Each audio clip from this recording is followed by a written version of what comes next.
They didn't hate Daniel because he failed. They hated him because he was faithful. In a kingdom filled with corruption, jealousy, and power, Daniel stood different, honest, consistent, unshaken, and that made him a target. The king trusted him above all others. He planned to put him in charge of the entire kingdom, but the officials couldn't stand it. So they watched him, studied him, searched for flaws. But there was only one thing they could use against him: his devotion to God. So they made a plan. They went to the king with flattery. "King, issue a decree. For 30 days, no one can pray to any god or man except you. Anyone who disobeys will be thrown into the lion's den." Blinded by pride, the king agreed. The law was sealed, unchangeable. But Daniel heard the decree and did what he had always done. He went home, opened his windows toward Jerusalem, and knelt down, not once, not in secret, but 3 times a day. He prayed. He gave thanks.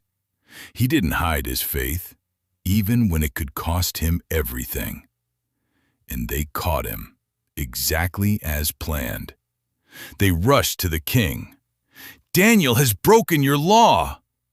The king's heart sank. He realized he had been trapped. All day he tried to save Daniel, but the law couldn't be reversed. So at sunset, Daniel was taken, led to the den, a pit of darkness, echoing with low, hungry growls. The king looked at him and said, "May your God, whom you serve continually, rescue you." And Daniel was thrown in. The stone was sealed. The night fell silent. No music, no sleep. The king fasted all night, restless, anxious, because this wasn't just about law anymore. It was about faith. And in the darkness of that den, surrounded by lions, teeth sharp, eyes glowing, breath heavy in the air, Daniel wasn't alone, because God had already moved. An angel stood in that den and shut the mouths of lions. No attack, no fear, no harm. Just peace, in a place meant for death. At dawn, the king ran to the den. His voice shook as he called out, "Daniel, servant of the living God, has your God been able to rescue you from the lions?" And then, a voice from the darkness, "King, live forever. My God sent his angel, and he shut the lions' mouths. They have not hurt me, because I was found innocent in his sight." Silence. Then shock. Then overwhelming relief. Daniel was lifted out. Not a scratch, not a wound, not even the scent of fear. Because when God protects, he protects completely.